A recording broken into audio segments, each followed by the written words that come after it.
A famous heart surgeon takes his expensive sports car to a local mechanic for some engine work. The mechanic finishes tuning the engine, wipes his hands on a rag, and calls the doctor over. "Hey doc," he says, "take a look at this engine right here. I opened its heart, took the valves out, ground them down, fixed the cylinders, and put it all back together. It's basically like a brand new engine now." The mechanic looks at the surgeon and asks, "We basically do the exact same job, right? We both open things up, fix the internal parts, and bring them back to life. So how much money do you make for just one heart surgery?" The surgeon answers calmly, "Make about $100,000 per operation." The mechanic gets frustrated and says, "See, that's my point.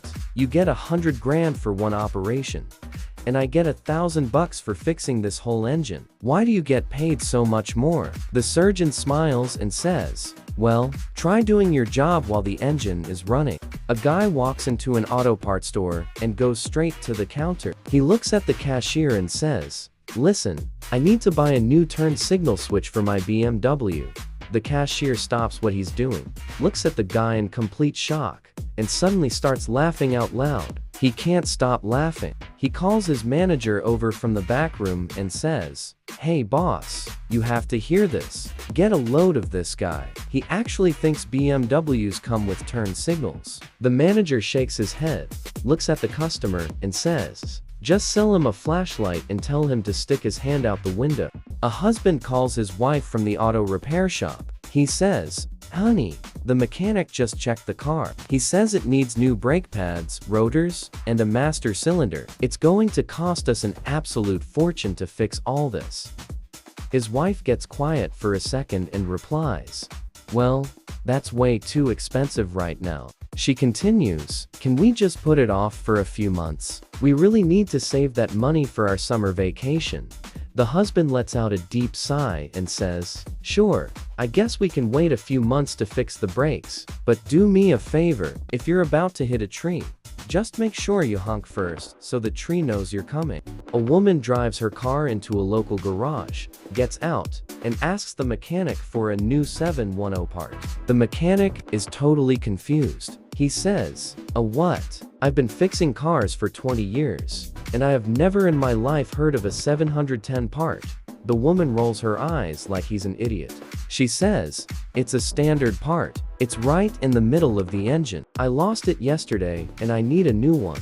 The mechanic hands her a piece of paper and a pen and asks her to draw it.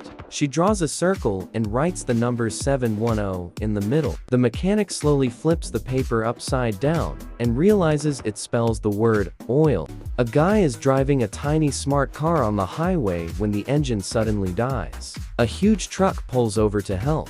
The truck driver says, "Don't worry, I'll tow you to the next town. If I go too fast, just honk your horn and flash your lights, and I'll slow down." They start driving, but soon a Porsche speeds past them doing 100 miles per hour. The truck driver gets angry, forgets all about the smart car he's towing, and speeds up to race the Porsche. A police officer sees them flying down the highway and radios his partner. He yells, "You won't believe what I'm seeing. A truck and a Porsche are racing at 100 miles per hour, and there's a little smart car right behind them, honking and flashing its lights to pass." A guy goes to a used car lot looking for something cheap. The car salesman points to a terrible, rusty old sedan and says, "This baby right here is an absolute steal. Plus, it comes with a highly advanced custom security system." The buyer looks at the piece of junk in total confusion. He asks, "What security system? The windows are broken and the doors don't even lock." The salesman smirks and says, "Exactly. You leave the keys in the ignition overnight. In the morning, the car will still be there, and you will finally know who your real friends are, because absolutely nobody else would ever agree to drive this thing."